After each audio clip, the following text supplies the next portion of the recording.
Motherhood, but not quite as we imagine. Thought-provoking, refreshing, straightforward, sometimes taboo, often seemingly ordinary, but always honest. Welcome to School for Mothers, opening conversations we all need to have, exploring ways in which you can be fulfilled as a woman, once a mother. Now, here is your host, mother of 10, Danusha Melina Durban. Hello and welcome back to the School for Mothers podcast. I'm Danusha Melina Durban, your host. And my special guest is Claire Pooley. I have to start by mentioning how much I adore the word PLONK. Say it with me. PLONK. That's great, isn't it? Anyway, Claire is a blogger, speaker and author of the memoir, The Sober Diaries. She's now a novelist too. I've invited Claire onto the show to talk all things PLONK because of her journey with Wine O'Clock and how it led her to her blog and to writing her book, The Sober Diaries. Her book has been described as Bridget Jones Dries Out, which I really love. That's a great one, isn't it? Claire has done many talks on her experience of beating addiction, including a TEDx talk, Making Sober Less Shameful, which has been viewed more than 75,000 times. Claire's first novel, The Authenticity Project, was sold at auction in 28 countries and is being published in April 2020. I recently spoke on a panel with Claire at the Get Ahead Festival in London, which is an awesome event, by the way. It was a delight to be beside Claire, and I can't wait to find out more about her and her journey. Let's dive in to my conversation with Claire on PLONK. It's such a pleasure to be in conversation with you, Claire, today because, there's so many reasons. But Mummy was a secret drinker. What was that all about? Well, I'm so excited to be here. So thank you so much for having me on. And yeah, Mummy was a secret drinker. You know, I came up with that that name for my blog in a bit of a panic because, I had no idea what I was doing setting up a blog. I mean, at the time I was 46 and fairly sort of technologically illiterate.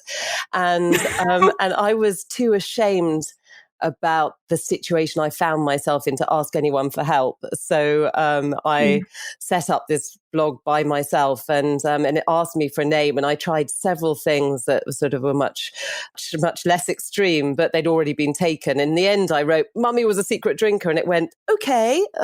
And that was it. And that was how my blog was born. Awesome. So what was the situation you were in?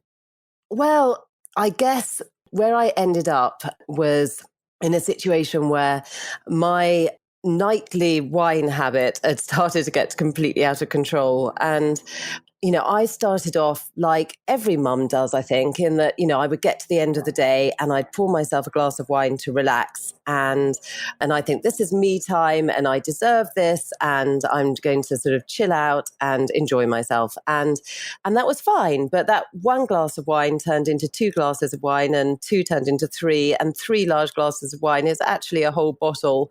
And by this stage, I was drinking a bottle of wine a day, sometimes more at weekends. And, even I knew that was way more than the government guidelines. So, and that the amount that I was drinking was having a huge impact on both my mental health and my physical health. So I had terrible insomnia. I was anxious a lot of the time. I was 2 stone overweight. I was grumpy with my children and so on and so forth. And, so I wasn't in a particularly good place. Doesn't sound like much fun. No, it certainly wasn't. What were you drinking for? What were you really getting away from, Claire? I think it was really just to wind down. You know how, well, actually more than that. So it was partly to wind down that whole sense of, I've had a tough day and I need to find some way of segueing from, this busy day into the evening. And it was a really quick and easy way to just, get your shoulders to relax a bit. And it was also, I had a really big, high-powered job. And when my 3rd child was born, I quit because I found juggling 3 children and the big job and all the traveling really, really hard. And I thought I'm going to be a stay-at-home mum for a while and just do one job properly. And I loved being at home with the kids, but I was a bit bored too, and I I think the alcohol for me made me feel adult. When I'd spent all day, Yeah. doing monkey music and creating rockets out of milk bottles and what have you, it was my way of feeling like I was a grown up again. So it was really those two things, probably more than anything else. Yeah, and also, was there a way that it was something for you and only you? Yeah, as I said, I think it was me time, and it made me feel like it was my ring fenced time to myself. And I guess the problem was that ring fenced time started spilling out to encompass more and more of the time that should have involved the children. So, to give you an example, if I was doing bedtime stories, I would skip through the pages as quickly as I could because I knew that once I'd finished, I could go downstairs and pour a glass of wine. And increasingly, I found that me time was encroaching on time that it shouldn't have encroached upon. And I started feeling really guilty about it. Mm-hmm. Why didn't you have a glass of wine with you while you read the stories? Oh, I did do that sometimes too. I'm just being practical, Claire. If you were that devoted. I'm not condoning it. I'm being practical. Yes, I did manage to squeeze a glass into sort of many situations. And in fact, that was another thing that I was worried about. It was that my children were so used to seeing me with a glass of wine permanently welded to my hands that, I thought, God, I'm giving them a really bad impression of adulthood, and they're going to think that it's perfectly normal for grown-ups to cope with all the normal ups and downs of life with wine. And I found that there was one instance when I was picking up my youngest from school, and she was just learning to read, and her teacher said, "Oh, something really funny happened today." She said, "I was reading with Maddie, and she said," and the book was called A Cup of Tea. And I said, "Does Mummy like a cup of tea?" And Maddie said, "Oh no, Mummy likes a glass of wine." Oh, God. And the teacher laughed, and I laughed, but inside I thought, oh God, that's really not very good at all, So, yes. But something that's very, very relatable after all. Yeah, and it took me a long time to realize it was becoming an issue because I felt like everyone else was doing exactly the same thing. And, at the school gates, everyone would joke about going home for wine o'clock. And, quite often on play dates, if it was a Friday particularly, somebody would crack open a bottle of Prosecco. And, my social media feed was filled with jokes about wine o'clock and Mummy's Little Helper and all that sort of stuff. So, I thought it was perfectly normal to drink the way that I did for a very long time. Was there a pivotal moment? Was there something horrid that happened, or was there, what? Because obviously you've got the book, The Sober Diaries, and I know that. But what was it? Well, tell the listeners. Actually, it's on the first page of my book. The moment when I thought, okay, enough is enough, and it was the day after my birthday party. And so I woke up, and it had been a lunchtime party that went on for the whole afternoon and into the evening. And I woke up the next day feeling like death. And I went downstairs, and the children were all playing in the kitchen and making a huge racket. And you can, it's just one of those classic Sunday morning scenes. I think one of them was practicing an instrument, and one of them was listening to a YouTube video with somebody playing Minecraft. And, it was a sort of, lots of noise.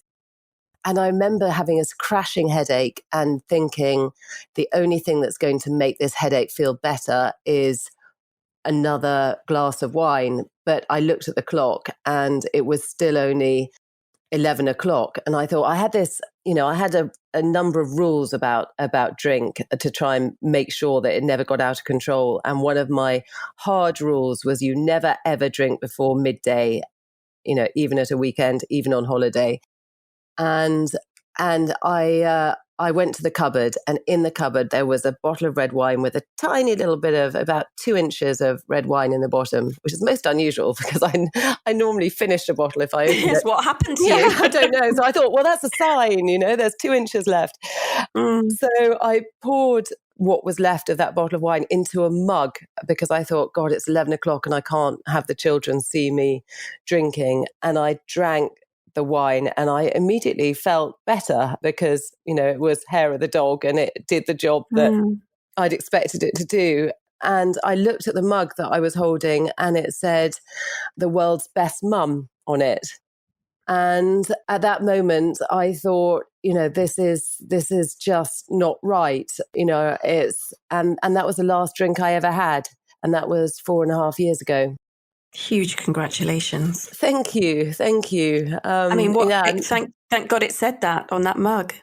Yeah, and it was the fact that, I'd broken many rules before about sort of, I won't drink more than, X amount, and I won't drink during the week, and I won't. So but that was the rule that really showed me that things were getting out of control. Because for me, one of the things I kept reassuring myself with was, oh, at least I don't drink in the mornings. So.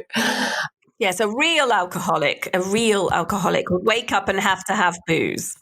And I think we all do that. We think, oh, I'm not bad because, I thought I can't be that bad because I don't drink spirits. I can't be that bad because I don't drink in the mornings. I can't be that bad because I don't, always drink every day of the week, but yeah, it was bad.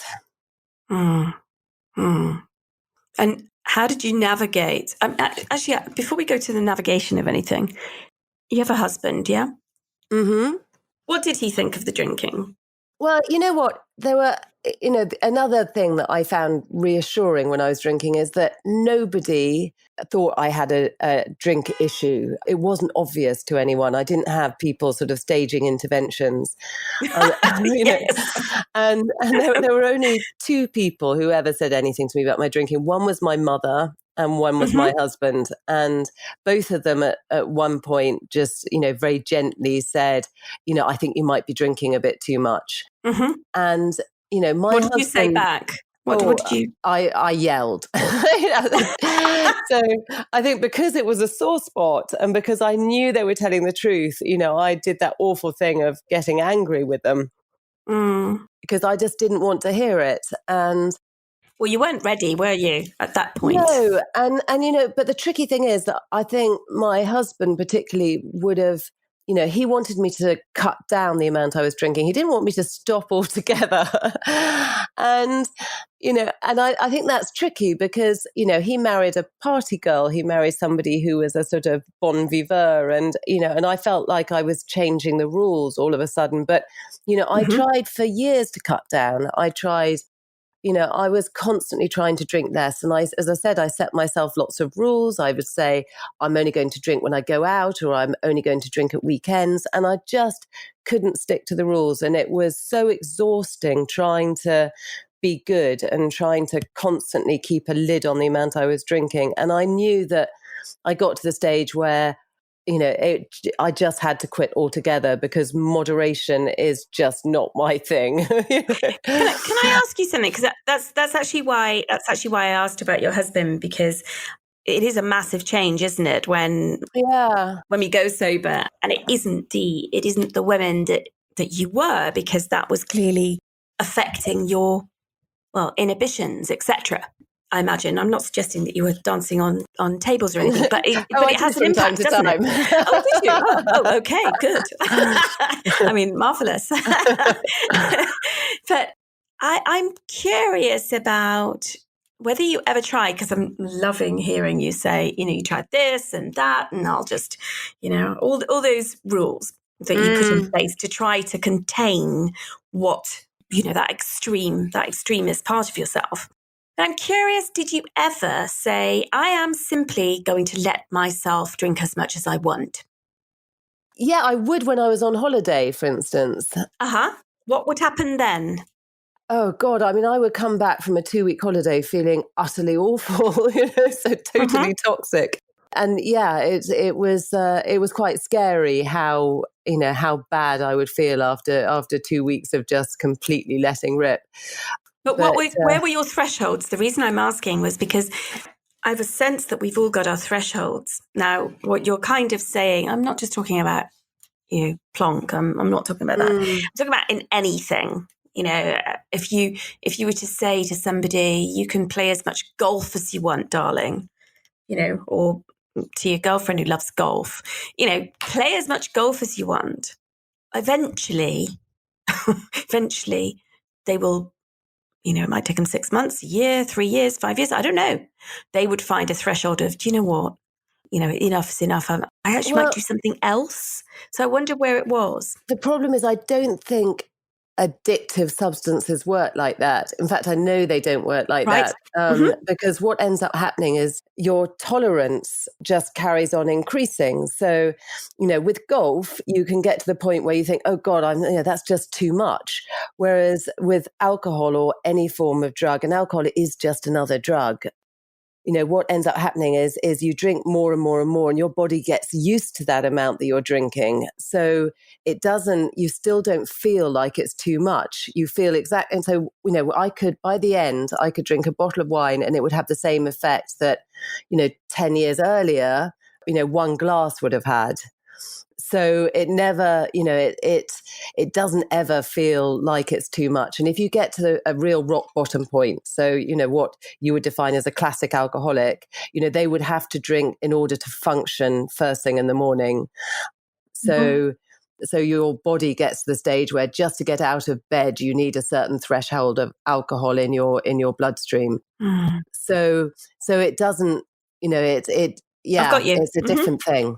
Yeah, exactly. And that's why it's really important to go here, to hear that, isn't it? For me, it feels like it's really important to get the distinctions between. Yeah, and I think because alcohol is so ubiquitous in society, and because we're surrounded by it all the time, and it's advertised, like a luxury good, we forget that it's a drug, it's a narcotic, and it's a toxin. And there are all sorts of studies that have been done into the comparative harms of various different drugs. And, alcohol is the fourth most harmful drug to the individual after, drugs like heroin, crystal meth, and I can't remember what the third one Cocaine? is. No, it's more harmful than cocaine.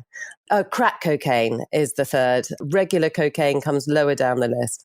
And then if you combine the harm to the individual with the harm to society, alcohol is the most harmful drug available. So, if it came onto the market today, it wouldn't be legalized.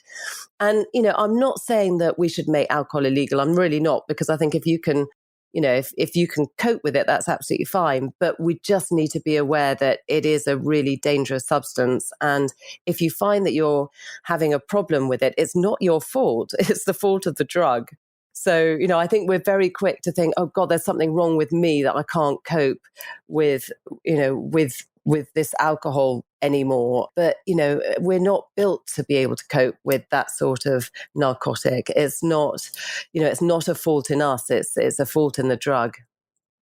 So if we have listeners right now thinking, oh, holy fuck, that's me. I started out with 2 glasses. Now I'm at a bottle and a half a night. And actually it's not really affecting me in the same way. It's, I seem to need to keep taking that threshold up.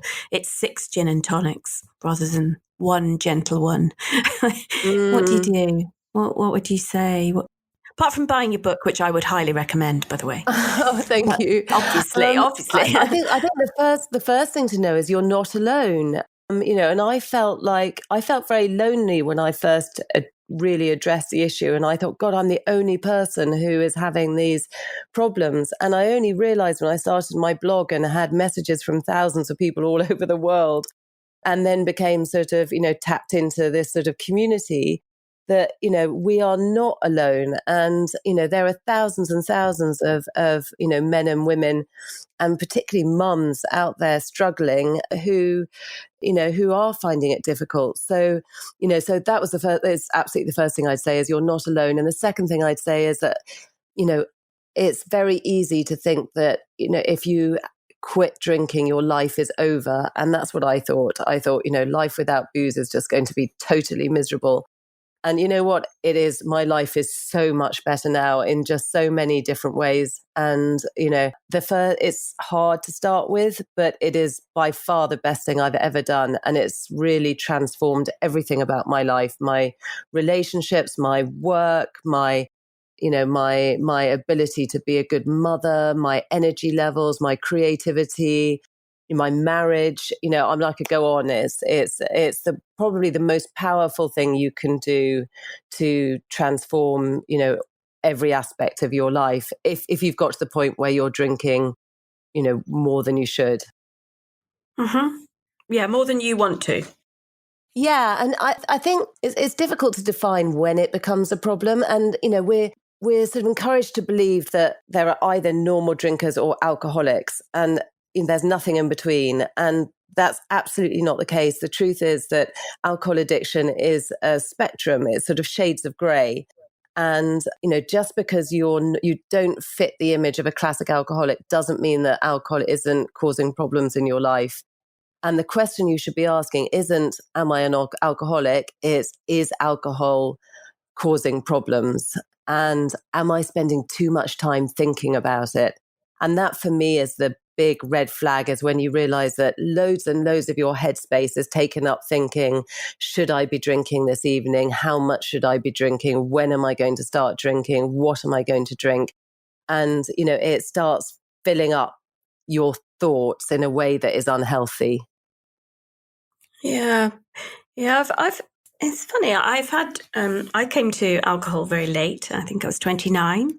Oh no. Gosh, well done. I mean, I had a tiny bit, but it really wasn't a big part of my life. I was a woman who had a very small glass of wine at Christmas. I mean, that's it. That's very different from me. Yeah, which is wonderful. I mean, I became a mother very young, and it wasn't part of my life, alcohol at all. So it is interesting because I do drink, and I've also had periods, long periods, where I've been completely sober. And I have to say, I adore being sober. I really love it. I really do. It's an incredible feeling of clarity and just a crystal clarity.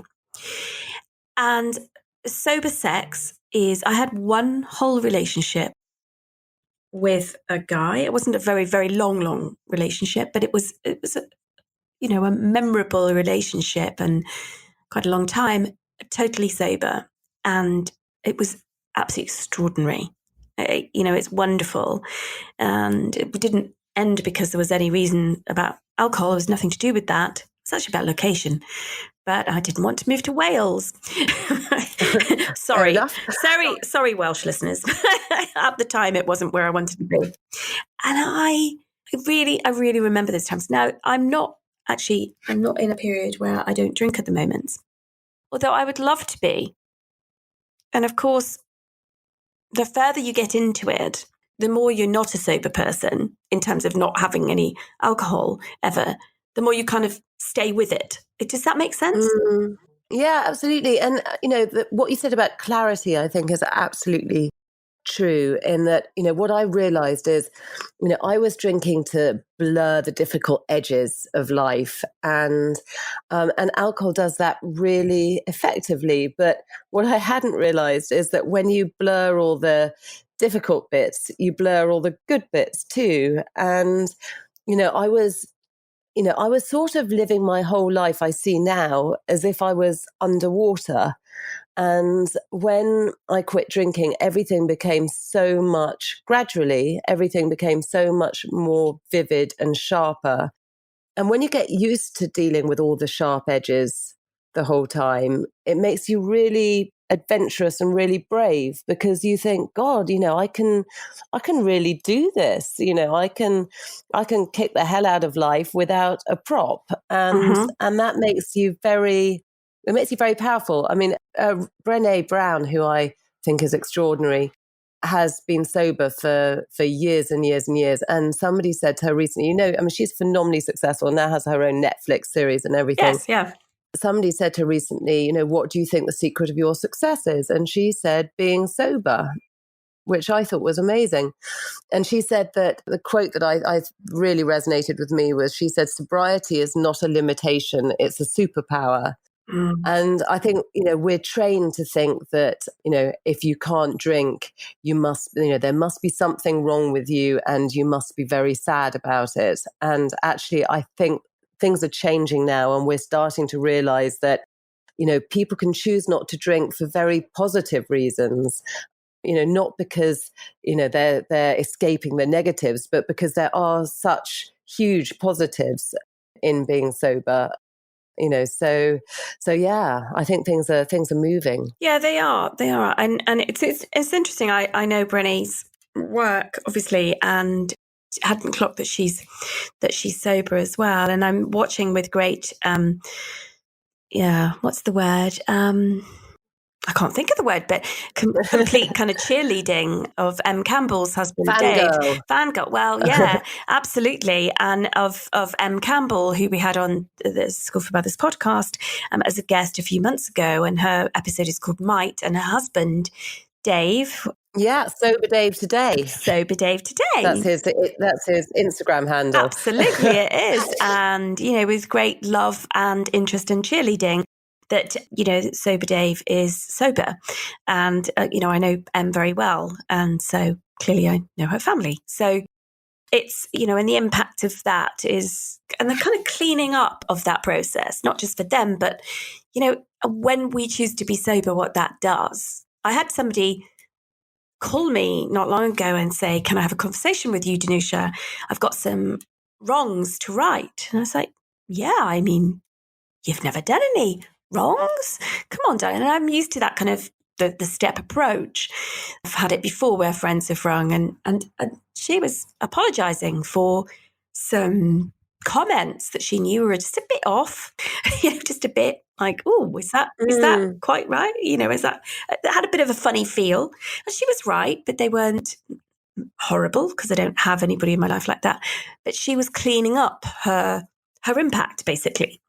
That was for her fueled by alcohol, by, she wouldn't say it had she been sober, but those inhibitions were kind of, they were down. So she said some other things. And I think it's an interesting process. Did you do any of that? Yeah, I think when you quit drinking, it makes you have to go through a process really of analysing yourself and your relationship with the world and your relationship with alcohol, and you do a lot of thinking, and you work out what's important to you. So I did do a lot of that, and I think, and what I realized is that I spent quite a long time being very selfish, and I think when so much of your brain space is taken up with addictive thoughts, you don't have enough space to really think about other people enough. It makes you very self-centered. So, I've spent a lot of time since, trying to gently make amends, I think. Yes. And actually, but coming back to Em and Dave, I think what I find interesting about that is they've obviously been through and still are going through a really hard time. Yes.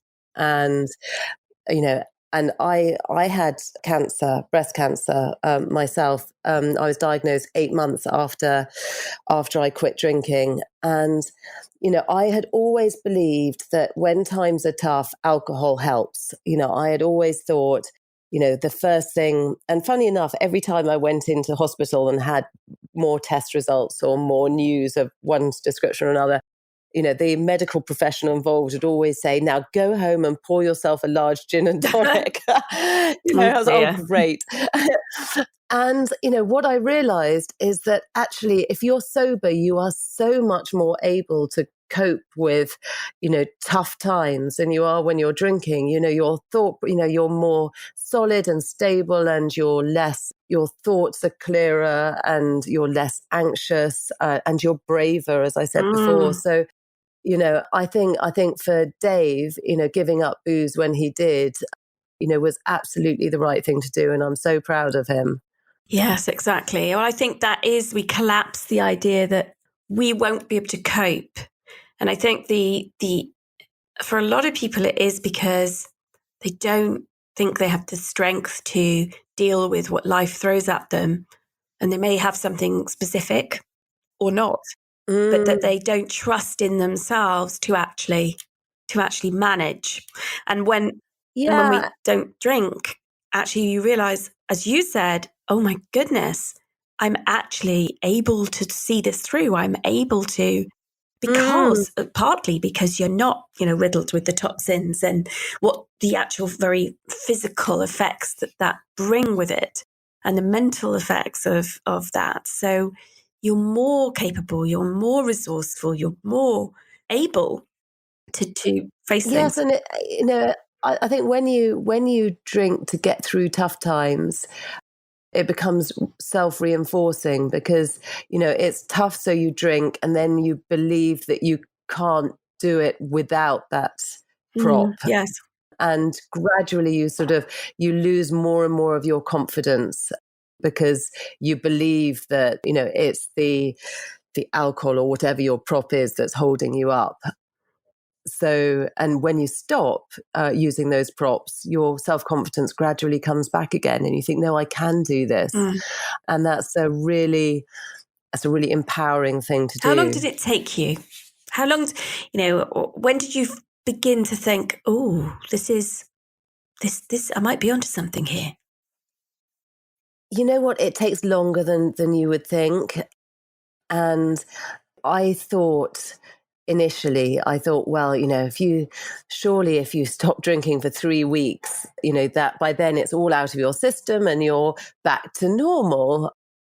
And it takes a lot longer than that. If you've been drinking for decades, it takes a long time for your brain chemistry to get itself back to normal and for you to get, used to the whole sort of, all the physical, mental and social aspects of not drinking.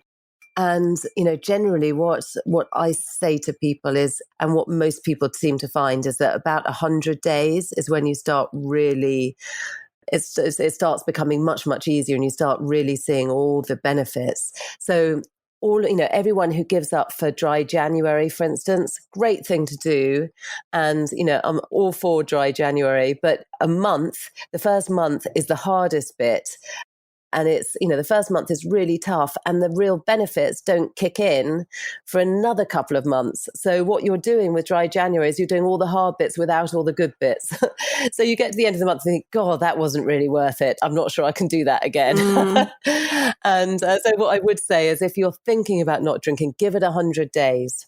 And that's that's about when you'll start seeing the real upsides. And what about those people that try and then fall off the wagon and try again? And what would you say to them? Because I'm absolutely sure there'll be listeners. Oh God, we've all been there. I've been there. And I think it's all part of the learning process. And generally, the way it works, and you might find this sort of, if you're listening to this, you might find this familiar. Is you give up for a few weeks, and then you think, and after a few weeks, you've forgotten how bad it was, and you've forgotten the reasons why you'd given up in the first place. And you're feeling much, much better, and you're really proud of yourself, and you think, now I've reset the sort of reset my relationship with alcohol. I'm totally transformed and reformed. And I'm going to be sensible from now on. I'm going to drink moderately like a really good person. And I'm going to stick within the government guidelines. And you start drinking just one glass on a Saturday night and you think, God, look, I'm a moderate drinker now. Yeah. I'm so clever. Look at me. And then the next week you have 2 glasses and the week after that you have 3 glasses. And within 3 or 4 weeks, you're back to where you were in the first place. And, the truth is if like me, you're the sort of person who can't moderate their alcohol, you are never going to be the sort of person that can moderate. And it doesn't matter how long you've given up for it. I know if I started drinking again tomorrow, within a month, I would be back to where I was 4 years ago. And I don't think you can give up alcohol or cigarettes or whatever your drug of choice is without knowing that that's the truth about yourself, because otherwise that sort of that little thought of now I can be sensible will always nag away at you. So, if you find that you've given up for a bit and then fallen off the wagon and then given up and then fallen off the wagon, that's just you learning that truth about yourself. And as soon as you really honestly believe it, then you can give up for good. Mm-hmm. Does that make sense? Oh, it makes complete sense. I mean, it's almost like rehearsal. Yeah, exactly. It's all part of the process. So, don't beat yourself up about it at all. Just think, okay, well, that was a lesson learned. Yeah, it's like not quite ready. Exactly. Not there yet. Yeah. And, and you know what to look out for next time. You know that, you find it that, whatever it was that made you pick up that glass of wine is something you have to look out for. Yes. So how has you talked about your marriage and being, so much better. And obviously we talked earlier about, being that party woman. That's the woman he was in relationship with. Tell us about the quality of your relationship now that really, has kind of, the change. Well, it's funny because, the reason I was so worried about my husband's reaction is because I was thinking about how I would feel. And I thought if he turned around to me and said that he was quitting drinking, I would have been really horrified. And, I would have thought that, it would put our marriage under intolerable stress. And what I realize now is that the reason I thought that was because of my relationship with alcohol, not because of his. Yes, it was a message to you. Yeah, and for those of us who are addicted to alcohol, the idea of, our friends or loved ones quitting is really scary. For people who aren't addicted to alcohol, they don't really care very much. And, I think from time to time he misses us being able to go out and get trashed together. But he says, his whole, our whole family life is so much better that he absolutely wouldn't go back there just for the ability to have, a couple of drunken date nights. So, the other thing that he loves about me not drinking is the fact that he drinks a lot less himself. So, oh, really? He used to, because I would open a bottle of wine every evening, he would join in. And now he only drinks at weekends and he drinks half a bottle of wine and stops. And, he doesn't have me constantly topping the glasses up and sort of, encouraging the endless boozing. So he's, lost loads of weight. He's much healthier. He's much fitter. He's much happier. So, so it's, he's seen a positive change in himself because of it as well. So, yeah. So I it's, and I think the other thing about the relationship I have with my husband and my kids is, there are far fewer arguments because, not only do you tend to argue more when you're drunk and your inhibitions go and you sort of say things you don't mean and you don't think before you speak, but also when you're hungover or just feeling, grumpy and anxious because you've been drinking too much over too long a time frame, it just leads to unnecessary arguments and stresses and tensions within the family that, that put pressure on everybody. So, I used to fly off the handle way too easily about stuff that really doesn't matter very much. I'm much more patient now than I was. Yeah, exactly. I hear you. The family thing is interesting, isn't it? I was once on a lunch with this guy who drank a bottle of red wine immediately. This was a lunch, not an evening. Who was avidly into, it was in Mayfair in London. He was pouring, and I wasn't drinking at all. I hadn't for a long time. And then his mum came into the restaurant, and I remember, and he'd poured me a glass of wine, even though I said, no, thank you very much. I hadn't gone into the fact that actually I'm preferring not to drink alcohol right now. I just didn't go into that story. But he'd poured me one in the, imagining that I would relent, because he clearly needed me to drink alongside him. Then his mum came into the restaurant, walked up and was introduced to me. And she said, oh, are you not drinking that? And I said, no, I'm not actually. I don't drink. And she said, oh, I'll have it then. And took it to her table. Now, obviously, this this is a flashing red light of run for the hills.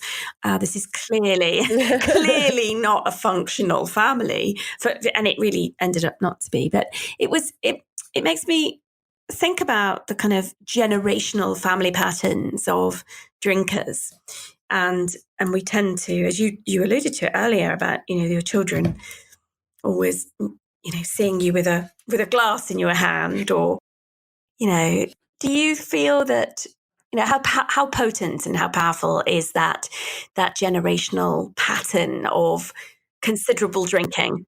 Well, you know what? I think we talk a lot about what we should tell our children about various things, and what we should say they should But they do and watch they us, shouldn't don't do. they? And the truth is that what you say to them goes in one ear and out the other. What really makes a difference is what they see you do, because they learn through example more than they learn through being told stuff, particularly once they get to a teenage stage, and they really do stop listening to their parents. So, and when I was a teenager, I lived in a family where every evening my parents would have wine with dinner. My dad would come back from the office and immediately pour a very large gin and tonic. And then after we all went to bed, he would work late into the night with a glass of whiskey.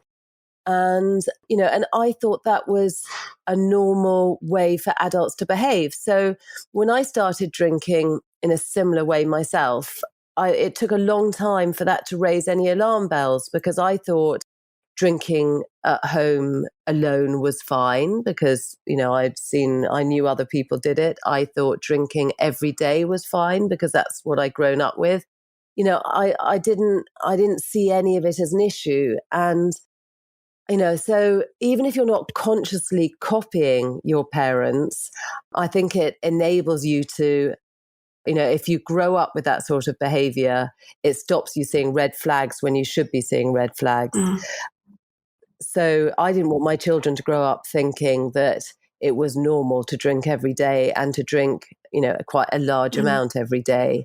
And, I'm really pleased my husband still drinks, actually, because what he does is he shows them what a properly sensible, moderate drinker should look like. He drinks at weekends normally, but he doesn't drink more than half a bottle at a time. And he never gets drunk. And what they see with me is they see that you actually don't need to drink at all to have a very happy and fulfilled life.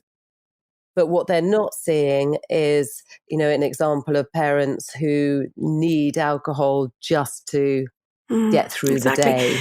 Don't you, when I was sober, it sounds like I've fallen off the wagon. Because and I think that's why I was talking about the kind of awareness and consciousness of it, because I consciously am choosing to drink alcohol at the moment, and I'm watching how I am with it. There is a big difference between, for me, because I've had periods of my life where it just hasn't featured in my life, and I don't spend loads of time thinking about alcohol, and I don't, do all those things. I just, So and that makes, obviously this conversation also is really wonderful to think reflexively about it. Like, oh, actually, what is my relationship to this? What am I choosing? All that stuff.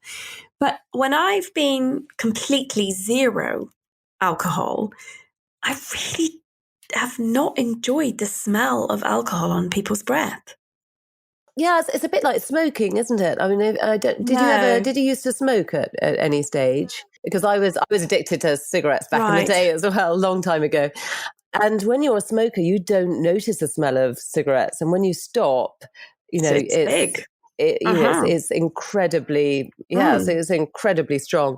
And the same is true with alcohol. Once you get out of the habit of drinking, you can smell the fact that it's a toxin. It's not it's not a nice smell when you're far enough away from it, if you see what I mean.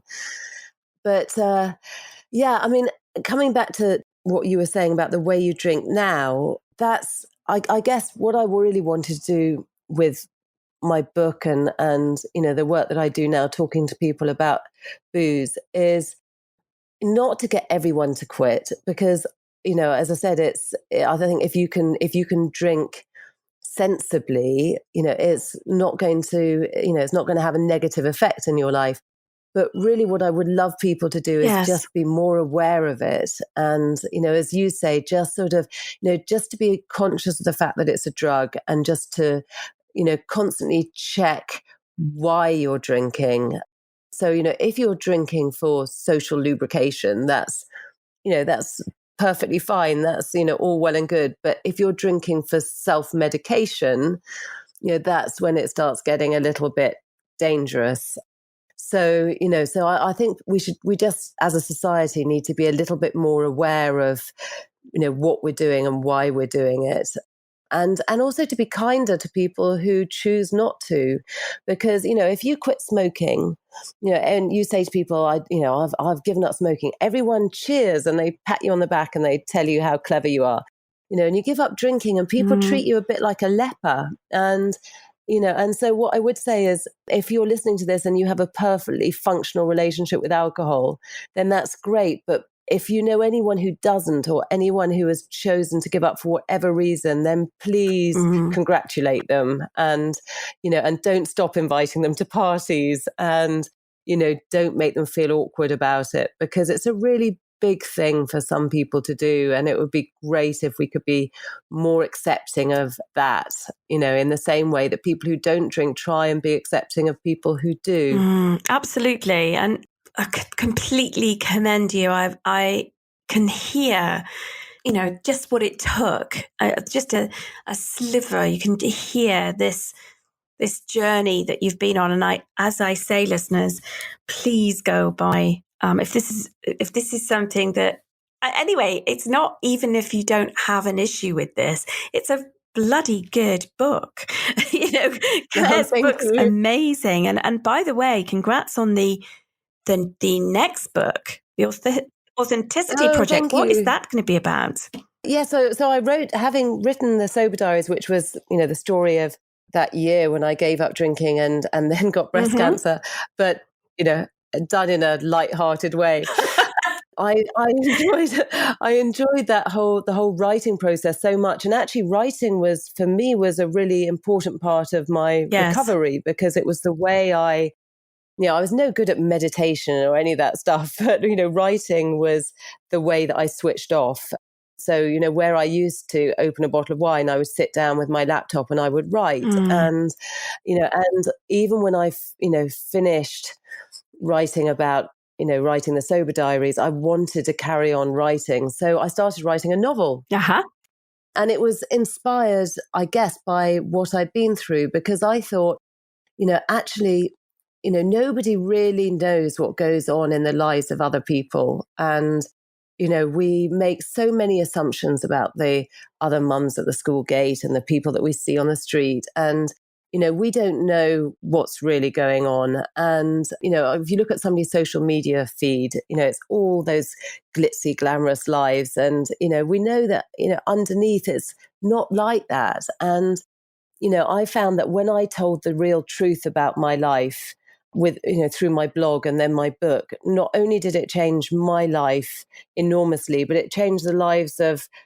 thousands of other people as well. And that got me thinking, what would happen if everyone told the truth about their lives? And that led to the book, The Authenticity Project, which is about a man who tells the truth about his life in a notebook, and he leaves the notebook in a cafe where it's picked up by the cafe owner, who reads his story, and she writes her own story, and she leaves the notebook somewhere else where it's picked up by an addict, funnily enough. Although in this instance, it's a cocaine addict called Hazard, who tells his own story. And the book gets passed from one character to the next, 6 characters in total, and they all meet each other and they all change each other's lives in extraordinary ways. So it's a very uplifting book, but it covers social media addiction, it covers alcohol addiction, it covers loneliness, baby hunger, and all sorts of things that as a modern society we go through. And it really looks at how what we're all desperate for is community, connection and community, and authenticity and connection. Yeah. So that in a nutshell is what my novel is about. And it comes out in April in the UK, February in the US. Oh, it sounds really great. It sounds so good. Such a clever idea, clever device to pull all these different characters together. Oh, well, I hope you enjoy it. And actually, it's being, I don't know if anyone is listening in any other countries, but it's being translated into 28 different languages. So, yes. So it'll be all over the place. We have listeners from, I think, 50 something countries. So yes. Wow. Yes. So we reach right across the world. So that's fantastic that's going to be translated, the Authenticity Project, into all those languages. Claire, it's been a real honour to have this conversation. I hope that this has triggered lots of thoughts and questions for our listeners. It has for me. And thank you very much for this. It's been wonderful. No, thank you. I've really enjoyed talking to you, and thank you everybody who's listening for listening for this long. Wonderful. And if you have any questions, just you can get hold of me through all the usual social media. We'll have that on the show notes. And I do. Yeah. We'll have your details. Yeah, I do try. I try and reply to everybody, although it takes me a while. Sometimes I get a bit overwhelmed, but I do always reply. Oh, that's wonderful. Well, all details of how to get hold of Claire are on the show notes on School for Mothers website. And thank you so much. Lots of love. Thank you, and to you. Bye. Bye. Thanks so much to Claire for speaking with me. I predicted that our conversation would be hugely helpful for many listeners, and I still suspect that's the case. I've got lots of questions in my head about my relationship to alcohol and what that's all about. So I'm going to spend some time pondering that. Write to me at podcast@schoolformothers.com if you've also got thoughts or some feedback about today's episode. That's it then. Till next week. Same time, same place. Meet me here. Thank you for joining us again. Here's to you. Lots of love. Thank you for tuning in to the School for Mothers podcast. To continue the conversation and keep your dose of inspiration up, head over to schoolformothers.com/podcast, where you'll find bonus content from Danusha and her guests on habits, recommendations, books, best apps, time-saving secrets, life hacks, health, sleep and anything in between. That's schoolformothers.com/podcast.